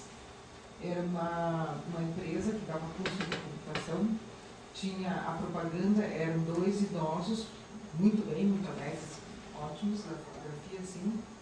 E embaixo assim: venha aprender a usar o computador. Se o teu filho não tem paciência para te explicar, você pensa assim, teu filho não tem paciência para te explicar, você vem aprender a usar o computador. Era uma propaganda com 2 pessoas idosas, bem alegres, bem saudáveis, aparência bem saudável, chamando a atenção e convidando para um curso de aprender computador, e com esse chamativo, assim, se teu filho, teu neto, menino, se era filho ou neto, mas alguma coisa assim, se não tem paciência para te explicar, ou não tem tempo para te explicar como usar o computador. Essa é uma das coisas que a sociedade já está fazendo. Você tem um mercado voltado, que está abrindo o mercado, descobrindo esse mercado também já, turismo voltado para idosos, a parte de computação, de repente, computação é um negócio de escola que é adolescente, agora não, agora tem escola de computação para pessoa que tem mais idade. O mercado está indo rápido atrás disso, né, nessa parte saudável. Bom, meu nome é Célia, quem me conhece. Além de psicóloga, sou filha, como todos, e sou filha de um pai internado, né? Então, colocar a questão do quanto é difícil essa decisão. Tem uns 8 anos de luta aí com uma demência vascular complicada e que dá alguns livros tragicômicos, né? Da pessoa que morava no 9º andar, esses prédios antigos, que a janela é super baixa, que fica bem fácil de confundir com porta. Então nós pegamos, em alguns momentos, ele querendo sair pela janela, no 9º andar, quer dizer, ele estaria entre nós ainda. Então assim, você tem que pensar nas coisas mais básicas, um cadeado na janela, uma proteção no caso de quebrar vidro, a chave que sempre esteve na porta que tem que ser retirada. Meu pai até hoje, bom, agora está na fralda, mas usava cueca samba canção, engomada, branquinha, não podia ter nada colorido, enfim, várias coisas de comportamento bem tradicionalista, né, de terninho, gravata, etc. De sair super bem vestido sempre, e em vários momentos a gente teve que descobrir, infelizmente, no meio da madrugada, que ele havia saído de cueca. Nesse inverno, por exemplo, frio, e a gente conseguir, por sorte, ter algum vizinho que um pouco mais atento, porque está chegando na madrugada e vê um velhinho de cueca andando no frio. E conseguir avisar e a gente localizar e não se perder por aí. Porque um idoso, só de cueca, sem documentação, a gente não tatuou o telefone no bumbum dele. Né? Algumas pessoas apelam para esse caminho, de tatuar no corpo um telefone. Né? Assim como se chipam bichinhos, vão chipar os velhinhos, com medo disso acontecer. A pessoa vai embora mesmo, sai andando e quer voltar para casa da memória. Né? Então já aconteceu também de vizinhos encontrarem na região da Paula Gomes, aquela região antiga, que era a casa da infância dele. Né? E dele comentar, até reconhecer um vizinho atual, mas deslocado na história, dizer, eu não estou achando minha casa. Né? E daí, por sorte, ser um vizinho da casa atual, poder levá-lo para casa. Então tem várias situações assim que, quando a gente fala em institucionalização, vem o peso da culpa da família, mas o peso da cobrança social, de que nós temos que estar com os nossos idosos até o momento da morte. E a morte faz muito tempo na história da humanidade que ela está acontecendo fora de casa. Foi-se o tempo de morrer em casa e de todo mundo se despedir no leito do moribundo, né? Cada vez mais a gente coloca a questão do luto para fora. Nós tomamos a decisão de internar porque a gente ia perder a mãe antes do pai. Assim, cada um com a sua vida, também bagunçada, daí precisa de ajuda, então vai dormir na casa da mãe, faz revezamento. As famílias são menores, nós somos em 3 filhos. Então você revezar em 3 é muito complicado, né? Cada um tendo filhos e, enfim, a vida fora. E a gente percebendo minha mãe adoecendo cada vez mais, e ter quadro depressivo sério, e optamos pela internação. Não vou fazer propaganda da casa, que é uma casa de repouso privada, mas todos nós temos a chave, então nós podemos ir a hora que quisermos. De manhã, na hora do almoço, na hora do jantar, no meio da noite. Já aconteceu do meu filho ter pesadelo, que tinha acontecido alguma coisa com o avô e quis ir ver o avô, então a gente foi lá 2 horas da manhã ver se o avô estava lá e estava bem. Lógico que isso exige também da administração um jogo de cintura e um trabalho com os cuidadores para dar conta das loucuras da família, né? Chegar a filha como neto, 2h30 da manhã, para ver se ele está lá, está dormindo, está vivo, como é que está. Então, assim, hoje uma pessoa que precisa realmente estar numa estrutura que envolva, ele está com alimentação gastroenteral, ele começou com uma atitude de parar de comer, e todo mundo achava, isso é coisa de caduquice, né, que popularmente se fala, então só queria comer suspiro e tomar Coca-Cola, obviamente teve um problema sério de manutenção do seu 1,80 m de altura, suspiro e Coca-Cola não sustenta ninguém, né? Mas era a única coisa que ele aceitava, então foi entrado com alimentação integral, depois gastroenteral, hoje já não anda, não fala quase nada, né? Então a gente vai para estar com ele porque a gente sabe quem é ele, porque ele já não sabe mais nem quem somos nós, nem quem é ele. É um processo doloroso e que a gente tem que realmente olhar caso a caso, e nós, enquanto psicólogos, termos um olhar dentro do sistema, né? O que compõe esse sistema, do porquê está sendo colocado numa instituição, o que significa isso e trabalhar isso. E muitas vezes as pessoas que mais se afastam têm mais dificuldade de lidar, seja com a culpa, com a perda, com esse luto, porque você acaba fazendo luto de alguém que está vivo, mas já não é aquele ser, né? Não é a figura que teve um significado X na sua vida, é uma outra pessoa. Né? E muitas vezes quem aparentemente está mais, parece que não está ligando, é o que está mais sofrido. Né? Eu vejo pela história da minha família, tem pessoas que não conseguem ver, a gente sabe o quanto dói. Né? Eu queria dar esse relato para ilustrar tudo isso que vocês colocaram. Acho que foi bem oportuno, se a senhora me permitir uma pergunta. Qual foi o impacto para a mãe da senhora? O que aconteceu depois da institucionalização? Ficou mais tranquilo? Aliviou? Se sentia culpada também? Se a senhora não se importar, eu estou curioso sobre isso. Bom, primeiro que algumas coisas, como toda família, tem um sistema decisório, nós decidimos pela mãe. Porque ela não tinha condição de decidir, assim, conversamos, né, apontamos para ela o que estava acontecendo, mostramos as inúmeras quedas que meu pai teve, fora de casa ou em casa, ele muito grande.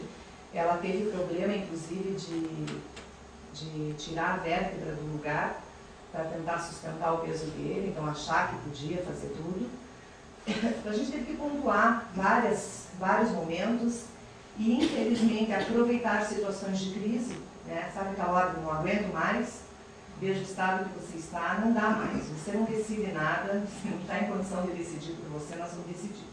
Então vamos escolher o local, etc. E a gente levou, ela não acompanhou naquele momento, daí depois nós levamos para várias vezes, ela faz as visitas diárias e fica horas lá do lado dele mesmo, que ele não tem movimento nenhum hoje, mas ela conseguiu retomar a vida dela. Ela tem um acompanhamento também geriátrico, ela participa de clubes é uma mentira, né, da melhor idade, mas enfim. Então, no final, mas viaja, faz as coisas dela, ainda vai viajar com medo de, se acontecer alguma coisa, eu brinco, se acontecer eu congelo, quando se voltar a gente enterra.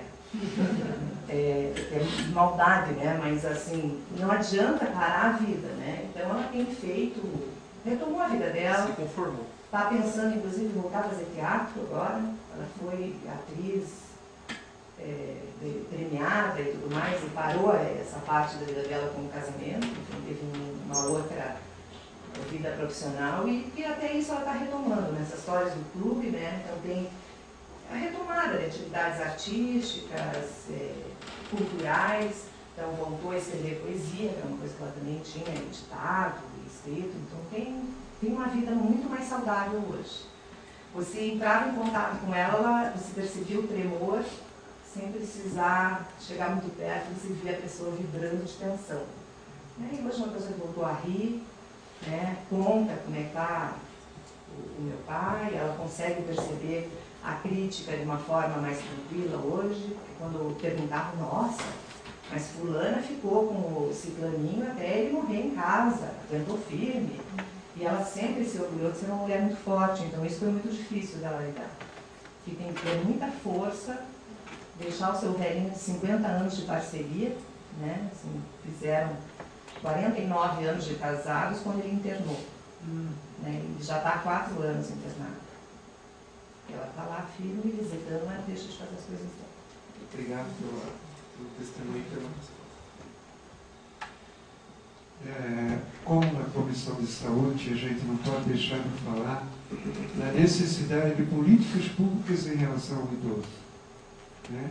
Quer seja na faculdade da gente, a gente brigar pela disciplina, né? Eu tive a felicidade lá em Maceió de criar a disciplina em 85, Psicologia Gerontológica, e deixei lá, tem estágio em gerontologia. Mas foi o primeiro no Brasil, é um dos poucos no Brasil. Mas está acontecendo, então, vocês são estudantes mesmo na faculdade de vocês. A gente da Sociedade Brasileira de Geriatria, a gente está à disposição de ir à faculdade, falar sobre o assunto, mas a gente tem que brigar por políticas públicas que beneficiem o idoso. Eu estou com um questionamento em relação a esse hospital do idoso. Eu estou inquieto. Isso vai, ao contrário do que está acontecendo no mundo, o idoso é atendido em qualquer hospital. Quando vai segregar o idoso num hospital de idoso, muitas famílias vão deixar. Eu fiz esse questionamento para a secretária de Saúde Municipal. Ela disse que estão tomando providências. Eu questiono. Então, políticas públicas, um centro-dia, ia facilitar a vida de muita gente da população, muitas famílias que têm idosos. Né? A prefeitura faz uma coisa muito boa, tem mais de 200 centros de idosos. Isso é ótimo, isso é maravilhoso. Quanto mais o idoso for para os centros de convivência, menos ele vai para o posto de saúde. Isso é diretamente proporcional. Né? Mas, assim, um centro-dia é extremamente necessário, locais de internação dignos para idosos, né? Onde tenha todo cuidado geriátrico e etc. E dar apoio às instituições filantrópicas, que elas têm muita dificuldade de se manter em relação ao idoso. Há poucos anos tinha uma instituição grande filantrópica aqui, que davam medicação aos idosos para dormir 4h30 da tarde, para não dar trabalho à instituição. Acordavam disso. Não. Deixa eu falar uma coisinha. Eu convivo bastante com mais idosos, que eu também já estou na fase de idosa, né? Mas, assim, o hospital funciona muito bem em São Paulo. E até tenho tias e amigas minhas, assim, que estiveram. E é uma possibilidade que, com um valor pequeno, porque o que está acontecendo é a dificuldade. A gente fala tudo bonitinho, mas a dificuldade financeira é muito grande das famílias. Porque sempre tem que estar um filho, alguém sempre está lá bancando, porque você tem que bancar as cuidadoras, o hospital, isso, aquilo. Isso aqui vai somando uma quantia elevada que o idoso normalmente não tem. Aposentadoria, nem pensar. Então isso aqui acho que gera um problema muito maior para o idoso também, mesmo estando no caso de não saber.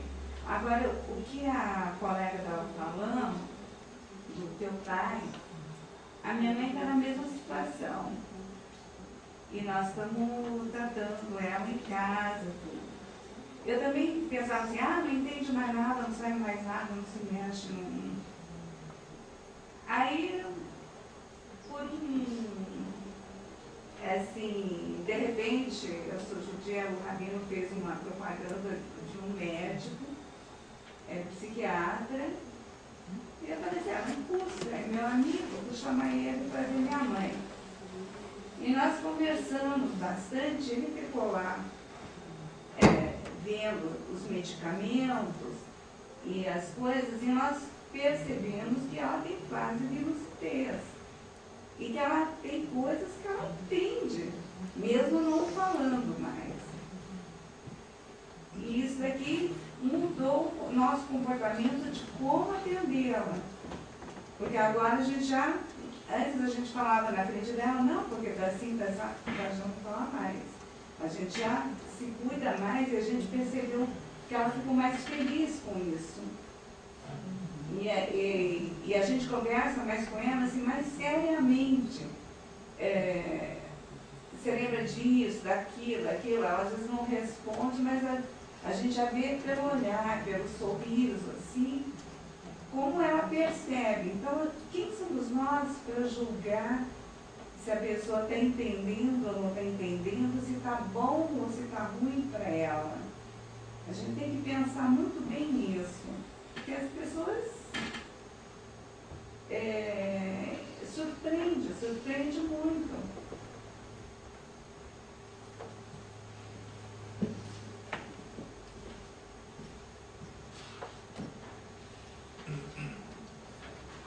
A doutora Maria Joana citou na apresentação dela, que eu achei muito interessante e didático, mostrou uma curva ali ao longo do tempo, né, dos sintomas.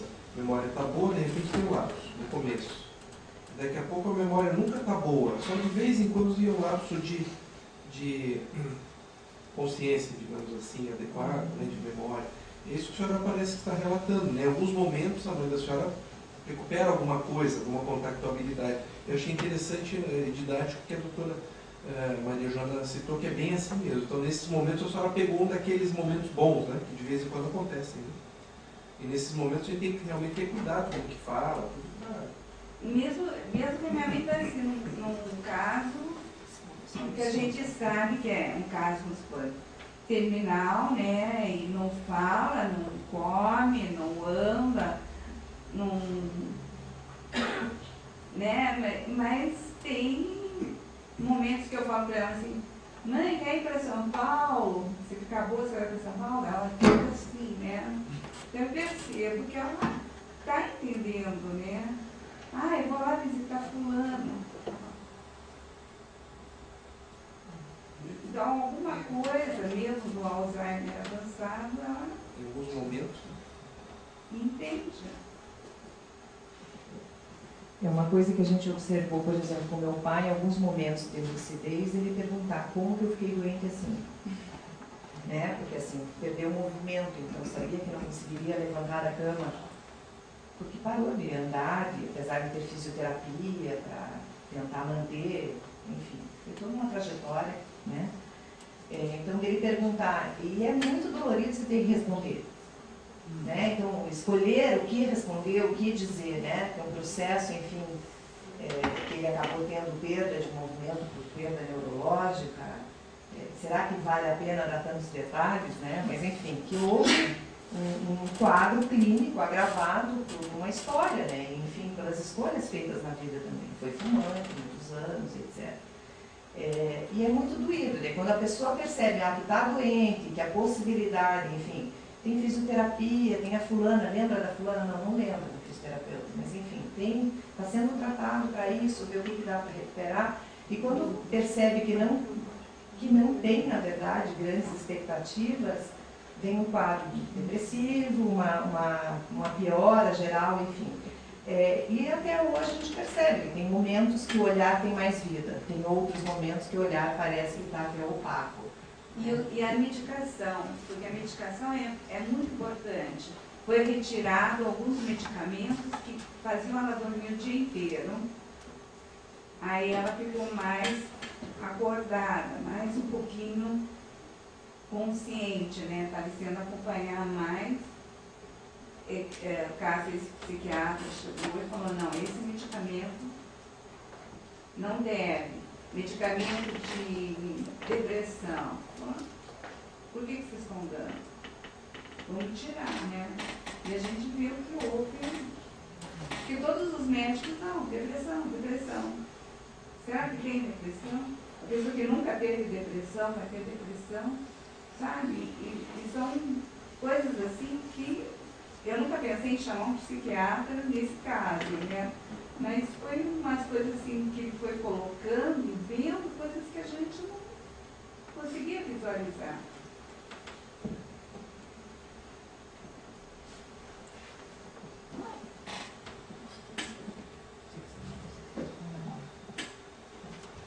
Só mais comentários, pegar outras coisas, acho que você colocou isso é bem pessoal, né?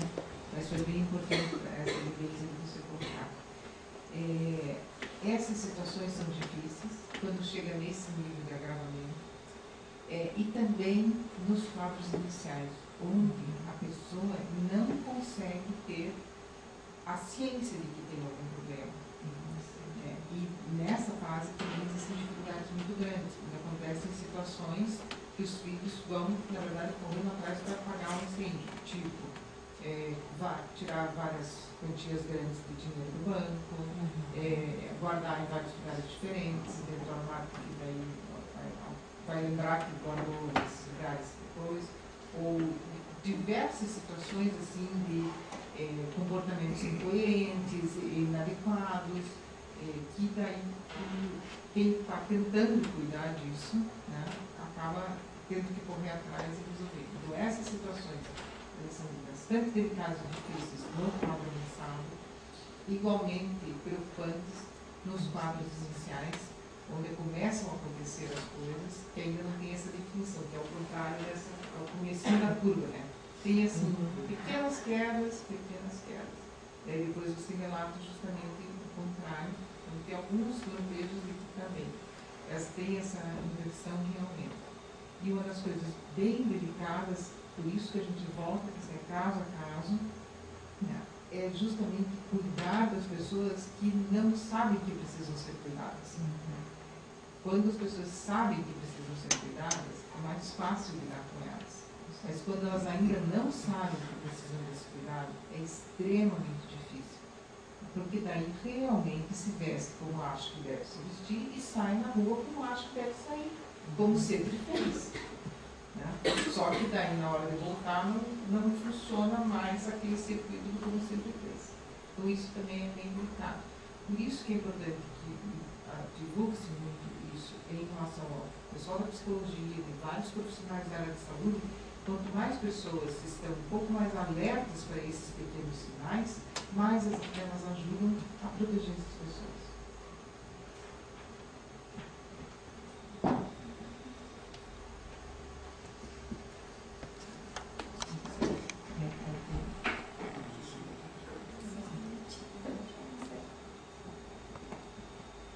Então, a gente já vai encerrando, que a gente já está dentro do nosso horário, né? Gostaria de agradecer a presença do Guilherme, da Maria Joana, do Rodolfo, pela palestra. O Conselho Regional de Psicologia agradece. Agradecer a presença de vocês e a gente convidar que nas quartas-feiras de julho o tema vai ser sobre direitos humanos.